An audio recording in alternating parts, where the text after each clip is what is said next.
So, hello, everybody. This is James Tabor, and I have a YouTube guest today, Robyn Faith Walsh, and we're going to talk about some of her work. Many of you might have seen her before, but we also want to talk about a conference coming up. We are both participants in the conference, and it's so unusual. I think you could actually say, with all justification, that it might be the most important event related to New Testament studies for the non-specialists.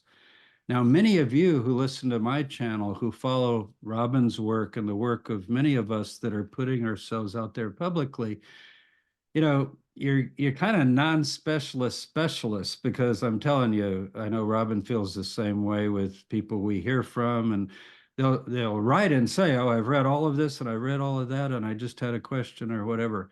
So we're not assuming that you don't know anything. You probably know a lot, but we also want to present it in less. It's not like going to the Society of Biblical Literature meeting where you're hearing these microscopic papers on one little thing. As you're going to see when I tell you about this conference, I think it's going to just be eye-popping for you in terms of the topics. I mean, I want to hear every one of them already, just looking, and I supposedly know something about this field. So, Robyn, welcome. I didn't even get to say hello, Robyn, welcome. Well, we should tell the viewers or listeners that this is what our third attempt at this. So being in Yeah, Miami, let's I see. there's a big storm going through, so I've moved from my Yeah. home office to my work office. So I'm a little drenched. I sort of like the background, though. Actually, let's come back and do another show, and you show us the cool objects on your shelves, Shelf behind. and I'll pick some objects on. And this is my home too. I'm not at my main office, but anyway. So this is going to be exciting. I can't wait, and I'm going to share my screen because first I want people to know about your website and get a little background. This is going to be really hard to find. It's robynfaithwalsh.com. So I know that's going to be harder. I'm just joking, of course. Mine is jamestabor.com. So if you can remember people's names, you can get this. It's really a great website. It's better than mine. So whether you want the latest or media research or whatever, but here's a little bio. Let's just kind of read this together. Robyn is an associate professor at the University of Miami. She got her PhD from Brown, but please notice the field, religions of the ancient Mediterranean, with the focus on early Christianity, ancient Judaism, and Roman archaeology. I'm telling you, that says it, because this is what we want. You know, just a very broad approach, but then coming down and talking about Christianity. Before coming to Miami, she was at Wheaton College, not up in the Chicago area, but in Mass. Notice she let you know that. And the College of the Holy Cross, which is this very, very special elite Jesuit college. It's a four-year normal college for a good liberal arts education. I think it's rated like 20th in the country or something. And she's done other kinds of teaching preparation. This book, this is an Amazon link. I'll just click on it where you can see the cover. Uh, is The Origins of Early Christian Literature. Wow, so important. And notice this word. We're going to talk about contextualizing the New Testament within Greco-Roman literary culture. And I think it's in paperback now too, isn't it, Robyn? So, sometimes these Cambridge University Press books are a little steep, but so yeah, there we go. And the Kindle available Yeah. instantly. While we are talking, you can start reading her book, but we don't want you to leave us. So let me go back. And also, there's a lot of tabs, but I sort of like this one, Robyn.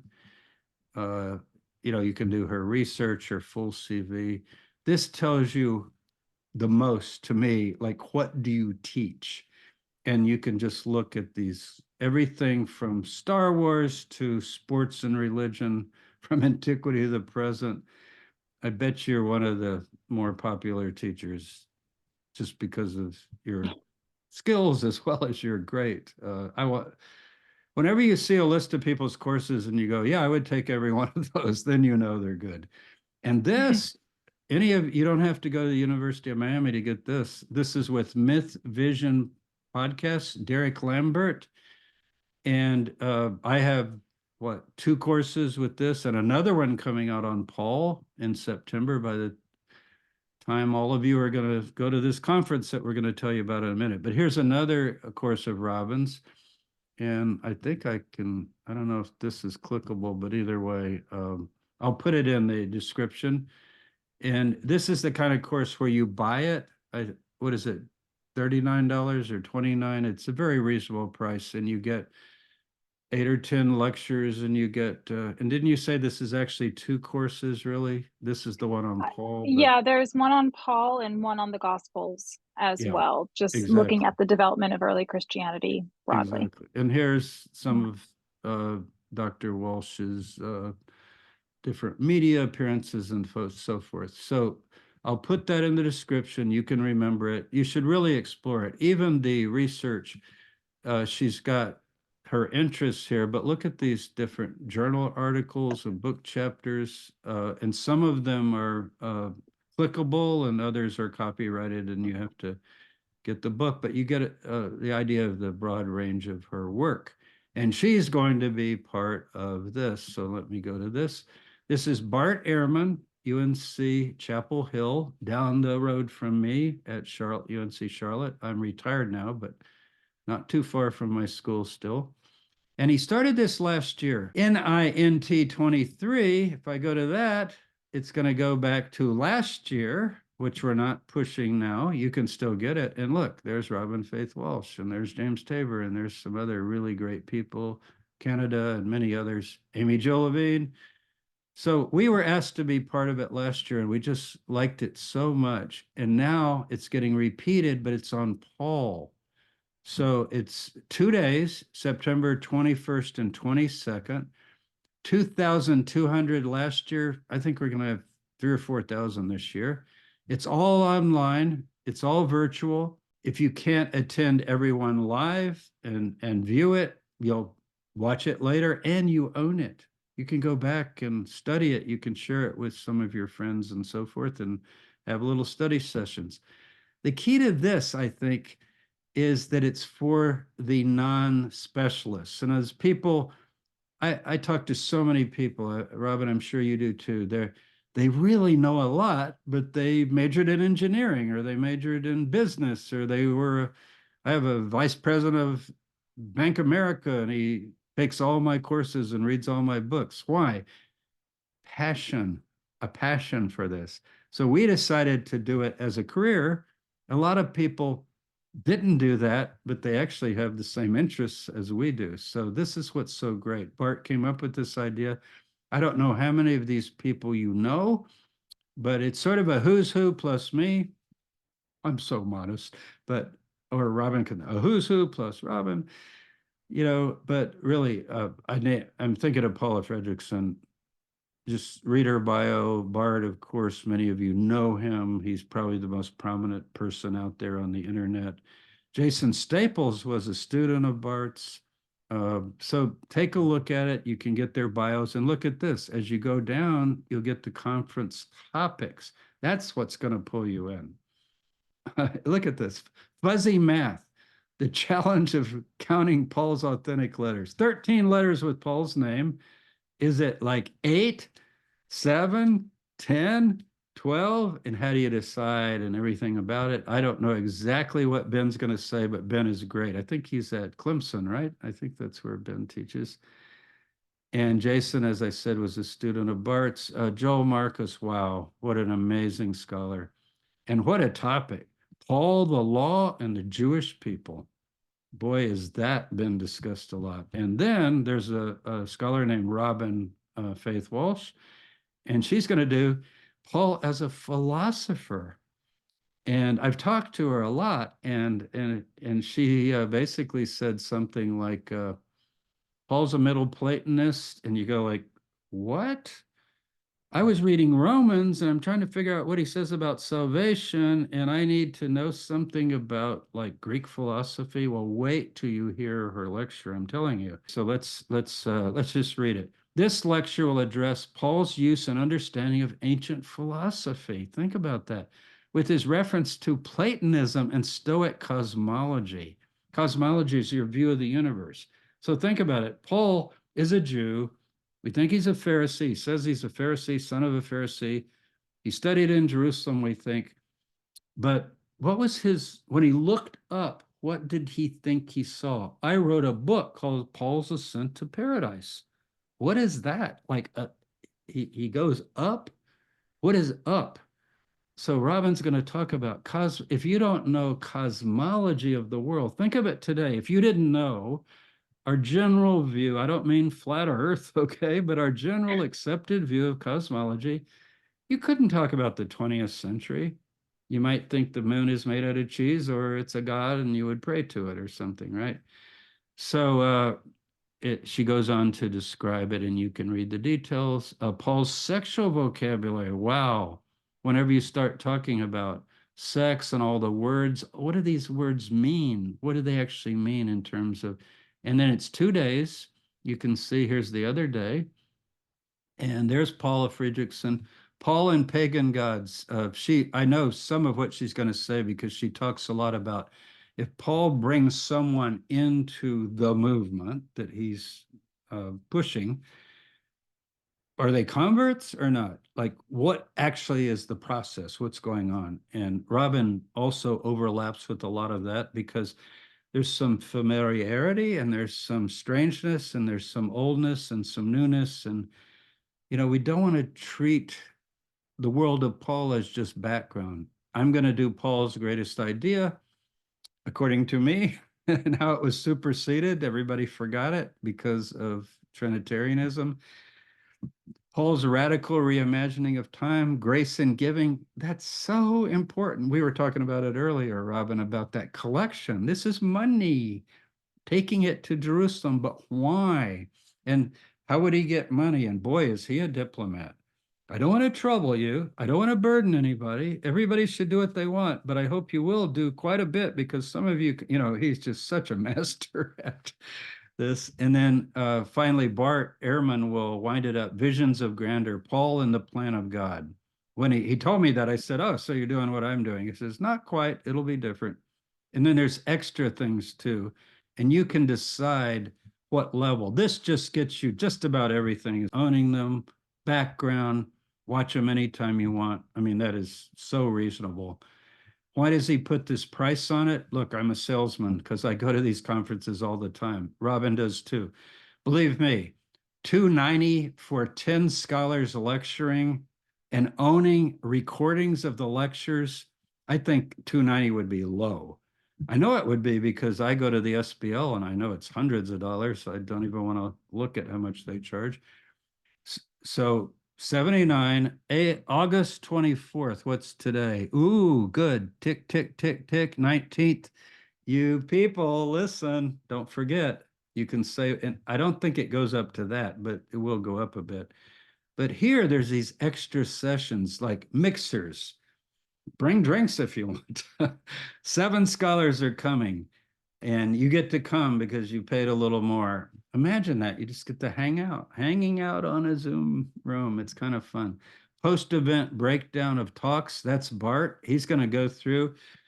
Robyn, he's going to talk about our talks. Remember last year? And then there's Robyn Walsh, and I like this, and James Tabor. So you get to hear Bart's take on his conference about the people he invited. Pretty cool. There's a hot topic discussion. And Robyn's part of that, see? So where people are going to take some hot topics. And I don't know what you do with your badge. I guess you could wear it to your grocery store or something that actually gets you other things. And then you check this out. So you click on things, find out what you want. Student pricing, if you're a student, please check that. Obviously, they're going to give you a break since many students are working really hard to do what they're doing. Early bird pricing, all the typical things people ask, okay? So I will put this in the description. I will put Robyn's page in the description and links to that course she offers, the double course that she offers with Mythvision podcast. So I'm going to stop and we're going to talk. So All I right. have a question for you, Robyn. Ta-da! I'll do the kind of Johnny Carson thing. You ready? Yeah, You'll be I able am. to. This is softball for you, but for a lot of people, it's not softball because if I want to study Romans, Romans, Paul's great ideas, the great epistle to Romans, this question will relate to it. You, Robyn, have approached this is my wording, but I think it's accurate. You've approached your understanding of the various forms of Judaisms and emerging Christianities, plural, because there's a lot of diversity, in the broader context. Remember, it says contextualizing of ancient Mediterranean culture, ethnic history. I could add philosophy, cosmology. I put here gods and humans, like what is a god? What is a human? Can a human be kind of a god or a half god? And how do you get to be that? And it's the world of Paul. He lived in a world, he lives in a Jewish world, but the Jewish world is immersed in a Hellenistic world. So here's the question. To what degree does this broader view of the ancient Mediterranean world, including archaeology, because you do archaeology. I don't think your degree is in archaeology, maybe it is, but you go to Rome, you work with archaeology. I'm not an archaeologist, but I've done about 25 different digs over the years. So to what degree does that approach contrast with a more traditional, and I don't mean this bad, but insulated theological approach, either Jews or Christians, but we're thinking particularly Christians because this is New Testament. And what I mean is, if I'm the guy reading Romans, the gal reading Romans, I got the book, I've got a good translation, maybe the New Revised Standard Version, I'm reading it with the study Bible, and I want to know, what does Paul say in Romans? Chances are, if it's more a theological approach, it's like, how are you saved? And, what does he mean, salvation by grace? And how does he build in chapter 1 to chapter 2 to chapter 3? And you're going to begin to see, I don't know that Robyn's going to do Romans, but if she did, I know she does in her other courses, you're going to see that there's a rhetorical sequence there. It is actually quite brilliant when you understand it. He actually sets the reader up to make you go, yeah, I believe that, because he's talking to Jews in general. And then he goes, but there's a problem. All have sinned and so forth. So putting it in, and then you get all through Romans and you've got all this, he names names of people at the end. He greets people. We want to do the whole world of Paul, and that's what Robyn works on. So just tell us a little bit about the differences, Robyn, between just not putting it down again, but I'm a Bible student. I read my Bible. I want to understand Paul. How will your approach open up whole windows and vistas of understanding that would inform that process? But without it, you're kind of limited to just the text. So you say something very important, which is that when we talk about the distinctions between, let's call it a historical approach and a theological approach, and there are distinctions that we should talk about, it's not pejorative. We're not trying to say a theological approach is wrong. It's just that a theological approach is going to ask different questions and usually comes from a different standpoint than a historical one. And what I mean by that is it's exceptionally difficult to separate how people practice their faith in particular or understand it in a contemporary standpoint, and then take that and look backwards at something like the text of Paul or the Gospels or anything in the New Testament, and not see it as a window or a reflection of that religion is already cohesive. It already has a developed theology that can be identified and discussed, and that often looking back on these texts, it's there to reaffirm ideas that are already sort of baked into the cake with whatever religious questions you're bringing to the text.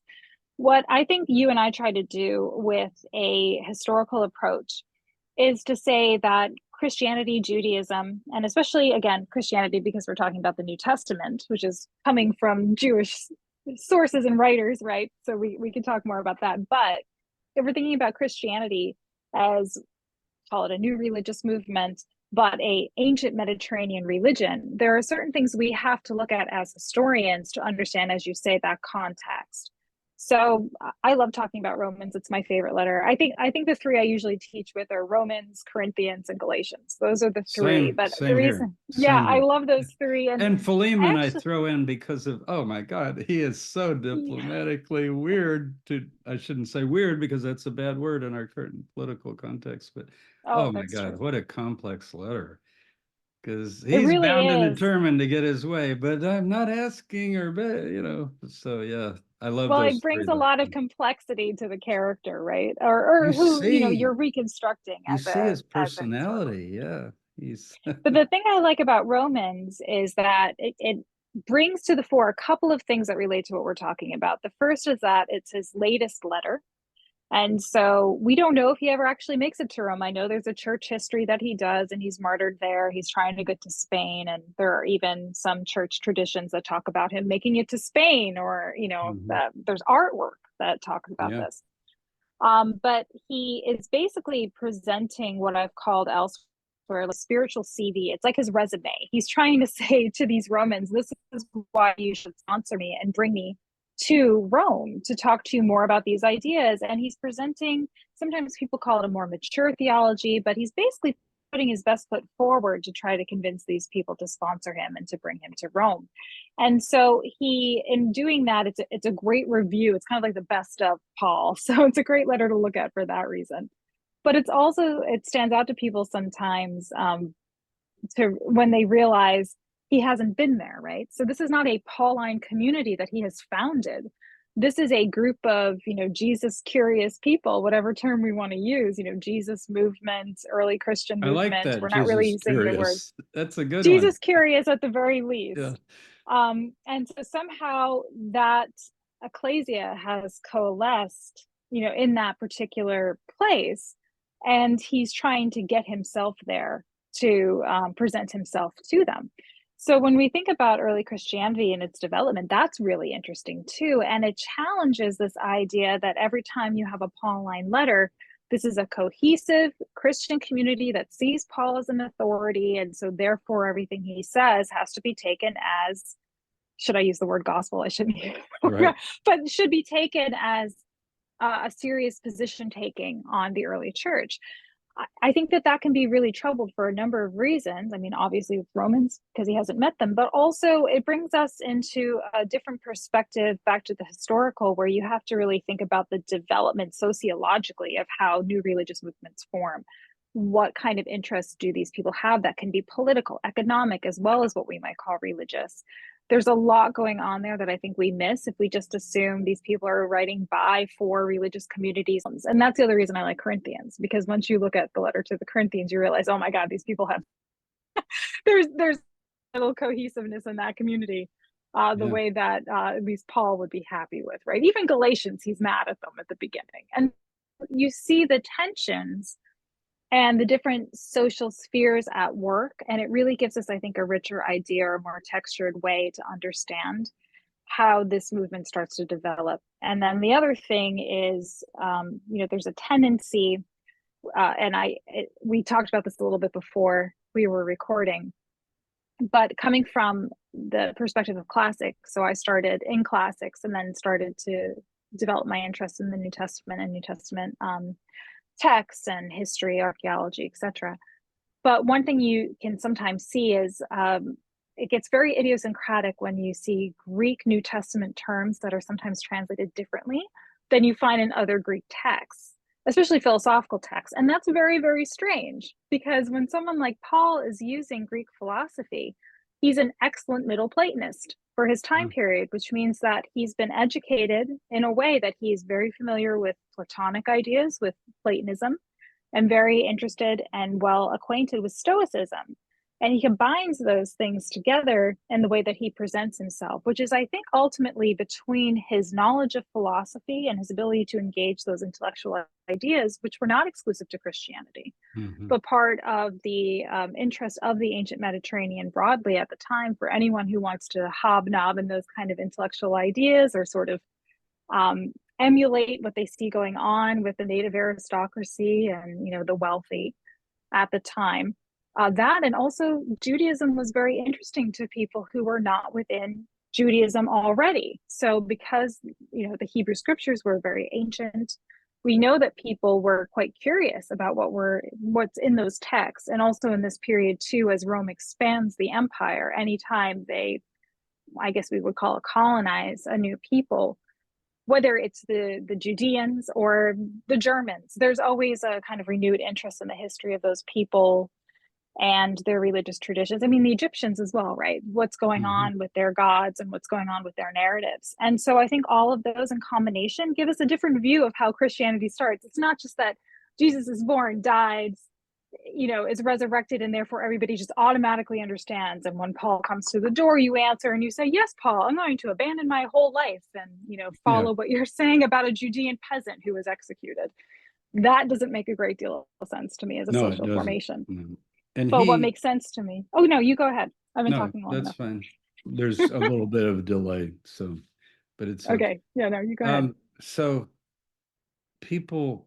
he's coming, what you're saying is, I mean, people don't think of this. He's coming with an ancient tradition of what we would call, some of the Jewish scriptures and texts that could trump Plato or any Greek writer, even going all the way back to Homer. At least it was believed, like Moses is way back there. And also he's from the exoticness of Egypt too, like this is a product of somebody who comes out of Egypt. And you mentioned Philo of Alexandria. I wonder how they would have dialogued. Have you ever tried to imagine something like that? Would Paul and Philo, how would not whether he'd become a Christian, but would they talk on sort of I think so. They would agree on a number of things, I think. Certainly the cosmos. And well, I don't want to tell tales out of school, but so maybe I won't use the name, but I did have a professor who once told me that he was pretty sure that Philo probably had heard of Paul, because there are not too many people out there doing what the two of them are doing. Now, Philo, he's in Alexandria, a great center of learning. He's related to the royal family through marriage. He's certainly more of the elite of the elite. I don't just mean economically, but socially. He's part of a titled family and far more established than, Paul's maybe more middle management than Philo is. But you hit on something really important, which is, we don't have that many writings from Middle Platonists in general. We don't have that many writings from even Pharisees, right? Especially from this period. We're quite lucky to even have the works of Paul. But what you have with someone like Philo, like Paul, like Josephus, especially when Josephus feels more free to write, is this claim that whatever you think is great about Platonism, whatever you think is great about any of these philosophers or these, moral systems or cosmology, what have you, whatever you think is great was already in the Jewish scriptures. Moses already said it before Plato. This is far more ancient. And in this period, and I would say probably today, there's a degree to which this is still the case. The more ancient something is, the more you could claim it. The idea of origins was incredibly important, but antiquity is incredibly important. Everything else is derivative. And people read the Jewish War. Josephus is, of course, the first century historian. Many of our YouTube people know this because they follow this kind of stuff closely. But everyone reads the Jewish War, and oh boy, we would be lost without it. It fills in so many things. But the Antiquities is basically Genesis 1:1 up to Alexander the Great coming into the area. And wow. And then he has his debate with Greek thinkers and so forth. And so you've got this side, he argues that with a Greek philosopher, Appian, and he says, look, we got old stuff. Your people were living in caves when we were intellectually, he didn't say that, but you get the idea. He applies that, and Philo does something very similar. It's actually, when you read these texts, it's quite fun the way that they sort of go after their, let's call it, their competition. Our religion's older than your religion, and yours is derived from ours, so maybe you should listen to us. And boy, just to have a book, even though it's not a codex bound together yet, but we do get the Septuagint at some point. We think it was it's generally, the legend is, first, second century BCE. But I mean, that's And amazing if to have a thing you could read and say, oh yeah, the creator of the universe gave these 10 commandments and these laws, and people admired that. They thought, wow, that would be a good and code. this gets at your original question, which is, so what's the difference between doing history and theology? Well, here's one place where we can point that out, which is we've just given a very different social model for why someone would be attracted to the Christian message than I think what I call it in my book is the Big Bang. Like it's supposed to be self-evident and people will automatically, quote unquote, convert to this new religion. Well, it's not that simple. I mean, even for Paul, this is something you mentioned, Paula Fredrickson has talked about, what does conversion mean? We have this idea that Paul converts to Christianity. Well, that's not even a word in his vocabulary yet. He sees this as a Jewish movement, but one that's incorporating the Gentiles. It's But, what never God this. the God of Israel has now acted again, and you guys need to catch up on his latest Exactly. activities. You Yeah. got this right, but did you know he did something lately? Like send the Messiah, which you have been waiting for. And wow, people could go like, really? Is he just like some fake guy that got killed? And Paul could handle that question, I think. So Yeah. Yeah. So he didn't quite, he didn't convert to Christianity as much as Acts, a later text wants you to believe yeah. that. But those are the kind of questions we bring to the table, I think, in how we do what we Yeah. do and the different So I've got methodologies we another use. one. It's really overlapping, but I get this from students all the time. Many of our students and the public more generally, and this is my word, mistakenly think that a critical historical approach or method in reading biblical texts is a negative enterprise. The word critical historical, that scholars are essentially destroying and casting doubt on the veracity of these sacred texts, considered the word of God by millions. So I get students, I know you do too. Demographically, we know many of our students are coming from these backgrounds. And I want to ask you, I find that they can be very enlightened and excited about this, even if they have their own faith views. Like all the things you just mentioned, I mean, don't you want to know that? Like, what would it be like for Paul to set up, according to the book of Acts, I don't know if this is exactly valid, but he sets up a lecture hall and talks to people and they're coming. Well, what would that be like? Like, what would he say? I also wonder, where did he sleep at night? You had mentioned patrons. I assume he's probably living under the roof, wouldn't you think? What would you think? I mean, I don't think, he's probably living in a household and therefore interacting. I think sometimes if we take him at his word that he's doing something with his hands, it's, some kind of leather working. I think some people have said he's making tents or awnings or something. Yeah. He could be in an insula. So this is an ancient, essentially apartment building. So in antiquity, you would Okay. have the So first he could floor would have his be like a private little, storefront, and mhm. yeah, then you would Is have, that like a the apartments studio above. apartment for Paul or something? Basically, yeah. So that could be one way that we imagine it, but he's living a fairly But he's got nomadic to eat life. meals, he might not have a Yeah. kitchen in that room, so he might get invited out to dinner and so forth. Now, I don't, Again, does that ever happen when you're teaching that you get that Zoom thing? no, it happens when it happens in FaceTime too. So my look at, Oh, I don't no, know it why doesn't it's just, like you saying yeah, it FaceTime doesn't like me because it's an saying that. alternative thing. Well, I like Twitter. Oh, X. Ooh, listen to this. Oh, yeah, Who is no. that? Who is that person doing that? It must be some ghost behind you, but I don't know if it's about what I'm saying or what you're saying. Is But it Robyn or me? Point, please. yeah, this is like an Ouija board. Is it me? No, it's No. me. Oh, it's Yeah, so Robyn. it must be me. I want to see Can him. I? I want to see this.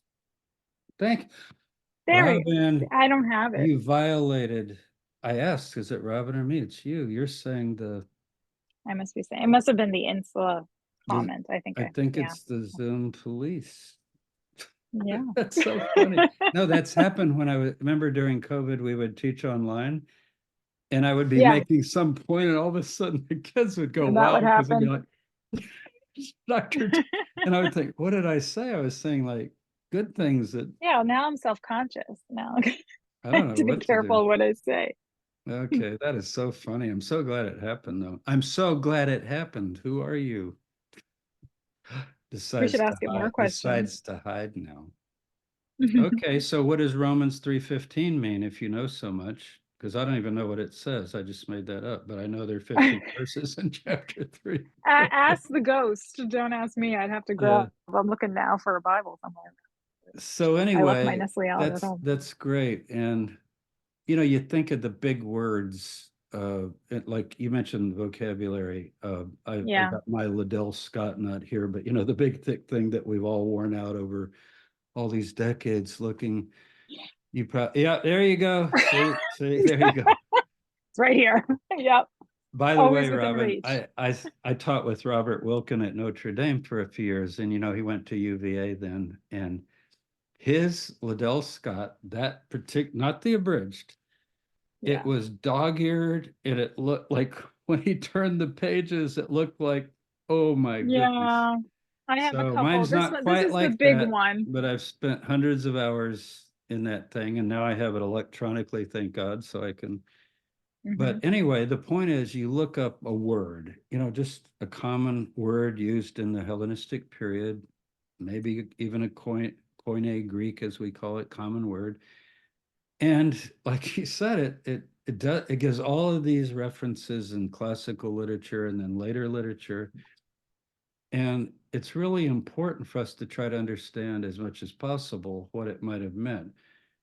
And I think like one of the lectures that we're going to have on sexuality, you can't talk about sexuality without a set of about 5 to 7 Greek words. And they've been translated horribly many times. And, because we have this standard, it starts with the Geneva Bible and Tyndale, and then it goes on to the King James Right. and the American Standard and the Revised Standard and the New Revised. So, and there is a kind of a theological wave that's going. And I majored in Greek in college, and my dad said, "What are you going to do with that?" Well, here I am doing something with it. Same. But it was the same thing. It was like, well, I want to know as much as possible about what some of these words mean. And I know there's the Yeah. theological dictionary of the Bible, and it has some uses, but I like to just look up how did Philo use a word, and how did Joseph, get some contemporaries. No, absolutely. I mean, that's how, as I mentioned, I got into the field. I majored in Greek, and at some point, it was just like me and one other student in the Medea seminar. So by my senior year, my Greek professor, Nancy Evans, recommended that I take New Testament. And so I actually read it with Rabbi Jonathan Brumberg Krause. So we would sit, for a couple of hours every week and translate together. And I was just so confused why certain words suddenly magically changed when you were translating Christian texts. I mean, it's the same dictionary, but then you had to use a different dictionary. But why?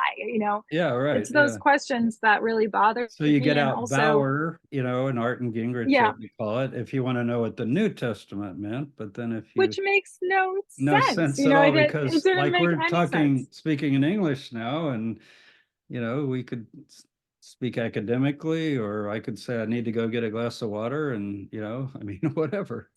And it's not to say that words can't change how they resonate. So you mentioned like we use the word weird right now. It means something different than it did even 3 weeks ago, right? But the word still has a core meaning. And I think sometimes what would happen when I translate the New Testament is a term that made the text make more sense was still being translated differently, or a clause. And so the one, I've talked about the most, in these interviews is pneuma, which is how we translate spirit. Well, if you understand what pneuma is as a physical substance within Stoic cosmology, the function of pneuma and Paul and the Gospels makes a heck of a lot more sense than the I know. Trinitarian model Yeah. that you get later on, where it just becomes kind of this personified actor in human events. That is not how it works in Paul. It is not how it works in Right. Mark.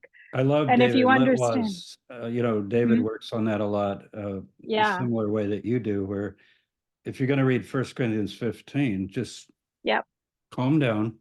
So we have a whole lot of terms here. Let's just go through and figure out what they and are. break it down. What is a Yep, soma? What is a pneuma? What is a yeah, spirit body? What would that mean? And exactly. then you've got to know And the cosmology. So the other one too that I think really resonates with people is this is something Stanley Stowers published, who was my dissertation advisor. And I went to Brown to study Paul under Stan. But he would talk about the difference between an objective and a subjective genitive in Greek. So whenever Paul's writing, he'll talk about Moses's faithfulness, Abraham's faithfulness. But for some reason, the New Testament, when it hits Jesus's faithfulness, will translate it as faith in Jesus. So yeah, Paul can be talking about how the faithfulness of these actors in human history, their faith in God's plan is the predicate for a covenant, right. right? Works for Moses, where Abraham works for Moses, but for some reason, when you get to Jesus, your translation is going to change it to faith in Jesus. That's a theological It's decision. a That is not a theological decision. decision. Yeah. Yeah, it's not in the Greek. So even though we're talking about these esoteric things and, vocabulary and how it's translated, I think everybody at this conference particularly is going, like, if you're going to talk about Middle Platonism, you're going to lay it out for people. So I feel people are, I mean, I want to hear what you say, and And I I want to hear think, what you have to say. yeah, Yeah, and I think people are going to go away with the sense of, wow, that was so interesting. I never really thought of that, or never really knew that. And so I really want people to sign up for this conference. and And I think, I think they'll I love it. like that he calls it new insights, and that's what it Yeah, really is yeah, that we're not going to be rehearsing anything that is well trodden territory or well trodden, like these are new ways that the field is dealing with these issues. And I think people have to remember that we are, in the grand scheme of things, a very young field in many ways, yeah, because really.